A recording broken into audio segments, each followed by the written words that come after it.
dark vision, where real-life horror hides behind every shadow, and the scariest stories are the ones that actually happened.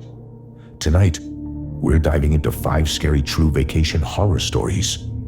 Trips that were supposed to be relaxing, but turned into something these people will never forget. Real encounters, real fear, real danger. So turn off the lights, sit back, and let's begin. Story 1, the Airbnb in the woods. Daniel and Mia had been together for 5 years. This trip was supposed to be a break from their stressful city life. The cabin was small but cozy, with a fireplace, a single bedroom, and huge windows overlooking the forest. But as the host handed over the keys, he said something odd. "If you hear anything unusual at night, just stay inside. The woods here can get strange." They laughed it off as local superstition. Around 12:50 a.m., the power flickered, the lights dimmed, then brightened again. Daniel said it was probably old wiring. At 1:13 a.m., there was a loud crack outside, like a tree snapping.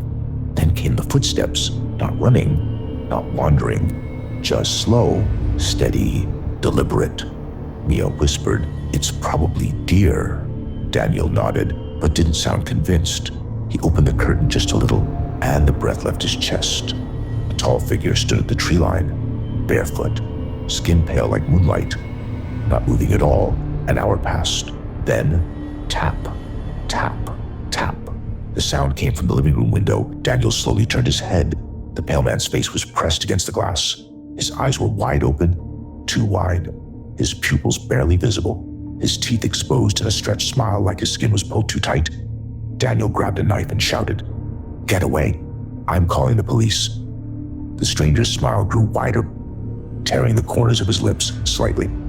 Then he whispered through the glass, "You're not supposed to be here." And he vanished from the window.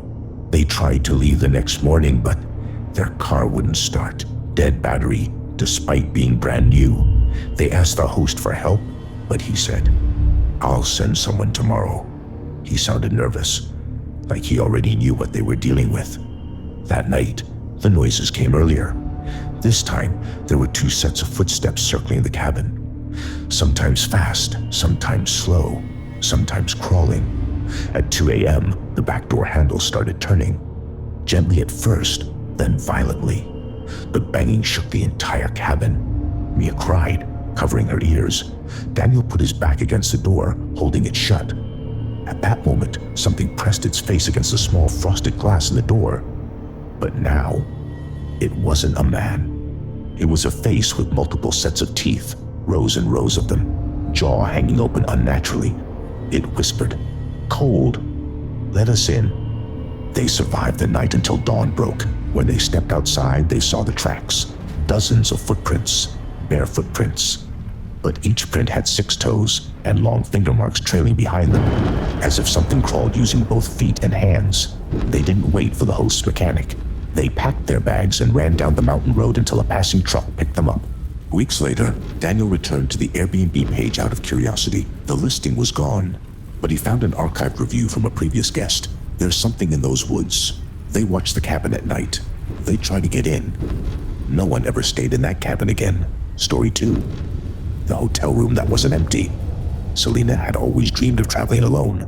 She booked a cheap hotel in Thailand for a 3-day break. The reception area was small but warm. The elderly woman at the desk smiled and said, "Room 203. Please keep the bathroom door closed at night." That was strange, but Selena nodded. The room was clean, but something felt off. The air was heavy, like she wasn't alone. The bathroom door kept swinging open by itself, even though she closed it twice. At 11 p.m., she heard faint humming, coming from inside the bathroom. She thought it was water pipes, until the humming turned into a soft whisper. "Stay." Selena froze. The voice was female. Very close. Too close. She turned on the TV and tried to ignore it. Night 2, 3:11 a.m. She woke up suddenly. Her chest felt tight. The room was pitch black. Even the streetlights outside seemed to have gone off. Selena sat up slowly. There was someone seated at the edge of the bed. She could see the outline. A woman, long hair hanging like wet strands. "Excuse me," Selena whispered. The figure didn't move. Selena reached for her phone flashlight, but before she could turn it on, the woman twisted her head 180 degrees towards Selena, and that's when she saw it. The woman had no face, no eyes, no mouth, just smooth skin stretched tight across her skull. Selena screamed and scrambled backward. The faceless woman moved closer. Her long hair dragged across the bed sheets with a soft scraping sound. Then the voice whispered again, "I can't breathe. Help me." The faceless woman reached out, her fingers long and bony. Selena turned on the lamp, and the woman vanished instantly, not faded, not walked away. Just gone. In complete panic, Selena ran to the reception. The same elderly woman looked at her calmly and nodded. "You saw her." Selena was shaking. "Who was that? What happened in that room?" The woman sighed. "A young lady stayed in room 203. She locked herself in the bathroom during a panic attack. She suffocated because the door jammed during a storm. She was found sitting at the edge of the bed, waiting for someone to save her." Selena covered her mouth. Tears filled her eyes. "We tell people to keep the bathroom door closed." The receptionist offered to move her to another room, but Selena refused. She checked out at sunrise. To this day, she wakes up at 3:11 a.m., feeling weight on the edge of her bed, as if someone is still sitting there. Story 3. The Murder Rest Stop. Kyle and his cousin Jordan were driving through Nevada for a weekend trip. The highway stretched endlessly, just desert silence and heat waves rising from the road. Around 2:40 a.m., they grew tired and stopped at a rest area. Only one street lamp worked, flickering weakly. The bathroom building stood alone, cracked walls, peeling paint, and a foul smell drifting in the air. Jordan laughed. "Bro, this place looks like where people get murdered." Kyle didn't laugh, because someone was watching them. As they stepped out of the car, Kyle noticed a man standing motionless beside an old vending machine. Tall, thin, wearing a hoodie despite the heat. He wasn't buying anything. He was just staring at them, head tilted slightly. Jordan muttered, "Ignore him. I'm gonna pee." Kyle stayed alert, scanning the dark corners. The man took a slow step forward, the gravel crunching under his shoes. Then another step. Kyle swallowed hard. "Jordan, hurry up." Jordan went in. Kyle waited outside, pacing. Then he heard it, a whisper, coming from the cracks in the bathroom wall. "Don't go inside. He's still here." Kyle froze. "Jordan," he called out. No answer. He pulled out his phone flashlight and pushed the bathroom door open. Inside, the lights were buzzing, flickering every few seconds. The stench was overwhelming. Something rotten metallic. "Jordan," he whispered again. He looked under one of the stalls and saw feet, but the feet were facing sideways, angled unnaturally. Kyle slowly pushed the door open. It was empty. The feet were gone. He stumbled backward. Then he heard footsteps behind him, fast, urgent. Jordan appeared, panting. "Bro, someone's in here." I heard breathing from the ceiling vents. Kyle and Jordan both looked up. The ceiling vent above the sinks was shifting. The screws twisted, metal bending outward. Then a hand slipped through. Long fingers, dirty nails, a cracked watch around the wrist. Jordan whispered, "Go, go, go." As they ran out, something dropped from the ceiling. A man, skin grayish, eyes wide like he hadn't blinked in days. He landed on all fours, staring at them like a predator. Kyle grabbed Jordan and sprinted. They reached the car, but Jordan screamed, "Kyle, he's behind you." Kyle turned and saw the vending machine man running full speed, arms flailing, mouth open too wide.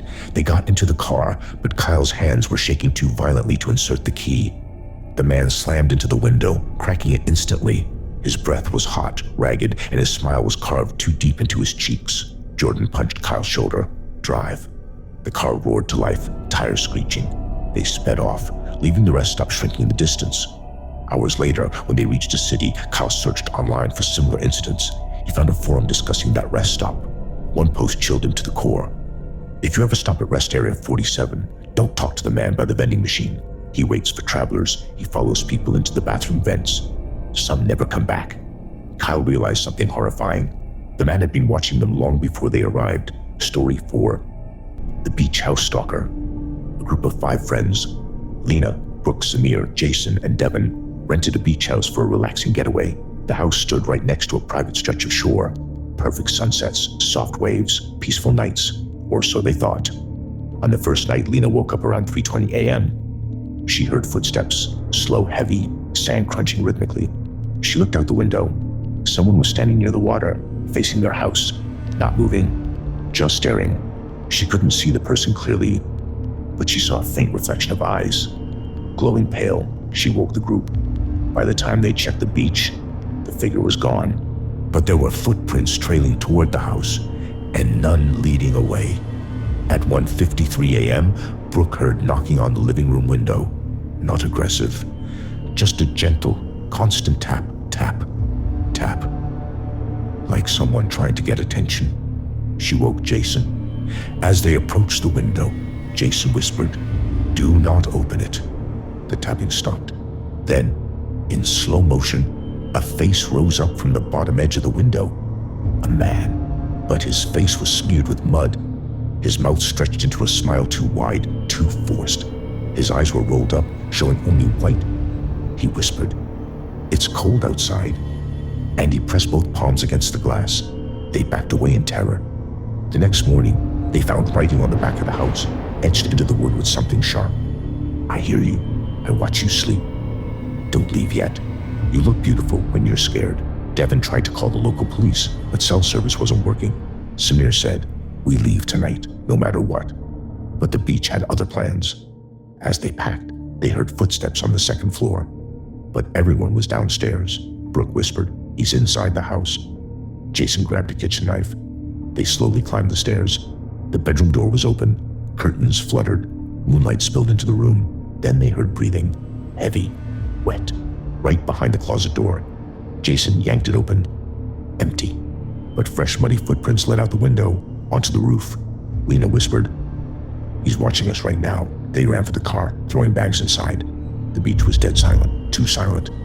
As Jason turned the key, a figure rose from behind the car, the same man, face cracked with mud, hands trembling, breath coming out in wheezing gasps. He spoke in a broken voice. "Don't go. Stay and play with me." Jason slammed the accelerator. The man ran alongside the car at an impossible speed, smiling, tapping the window, keeping eye contact with Lena. She screamed as he vanished into darkness. When they reached the nearest town, they reported the incident. A police officer revealed something chilling. That area is closed. A mentally unstable man went missing there years ago. He stalks groups who stay overnight. Some never return. The officer also added, "You're lucky. He usually doesn't let people leave once he gets inside the house." Lena never went near a beach again. Story 5, the fourth person. 3 friends, Aaron, Jace, and Mia, booked a luxury vacation cabin deep in the mountains. The place had 4 rooms, a large living area, and a long hallway lit by dim hanging lamps. They were supposed to be alone, but something else had already checked in. On the first evening, Aaron went to the kitchen for snacks. As he passed the staircase, he froze. Someone was standing halfway up the stairs. A woman, long black hair covering her face, head tilted down. He whispered, "Jace." "Mia?" No answer. He blinked, and the woman vanished. Later that night, Jace knocked on Aaron's room. "Bro, were you in the hallway just now?" "No." Jace swallowed hard. "I saw someone outside my door. A girl. She was crying. They checked the hallway. No one. But the floor was wet, as if someone had been dripping water. They sat together in the living room to avoid being alone. Around 2 a.m., the lights dimmed, and they heard footsteps upstairs. Slow, dragging, wet." Mia whispered, "We're the only ones here." Then they heard a soft female voice, not Mia's, not anyone's they knew. It whispered from the top of the stairs, "Why did you leave me alone?" Aaron grabbed a flashlight and pointed it upward. A figure stood at the top. The same woman. Her skin pale blue, swollen, soaked as if she had drowned. Water dripped from her clothes, pooling on the wooden floor. She whispered again, "Why didn't you save me?" The 3 of them decided to leave immediately the next morning. But as Mia packed her bag, she found a photograph under her pillow. A faded Polaroid. In the picture, Aaron, Jace, and Mia were standing in the cabin living room, the exact cabin. Same furniture, same layout, but behind them, the drowned woman stood quietly, her hand touching Aaron's shoulder. They had never taken this photo. Mia dropped it instantly. When they finally reached the main road, they stopped at a small diner. An old man noticed they looked shaken. "You stayed at that mountain cabin, didn't you?" he asked. Aaron nodded. The man sighed deeply. "A couple rented that place years ago with their daughter. During a storm, the girl drowned in the nearby river. Her parents searched for days.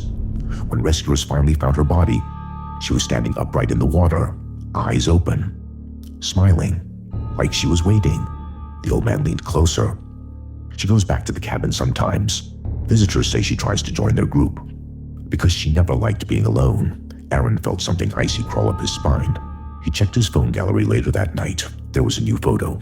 A selfie of him sleeping in the cabin, with the drowned girl standing inches behind him. And that were 5 scary, true vacation horror stories. Stories that remind us one thing: no matter how beautiful the place is, no matter how relaxing the trip seems, something might already be waiting there, watching you sleep, following you silently, or planning to make sure you never return home. If you're listening to this alone right now, take a moment. Look around your room. Make sure no one else is listening with you. Make sure you're still alone, because sometimes the scariest stories start after the video ends.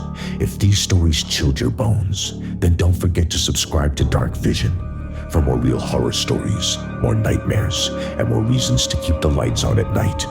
Until next time, stay safe, stay alert, and remember, darkness is closer than you think.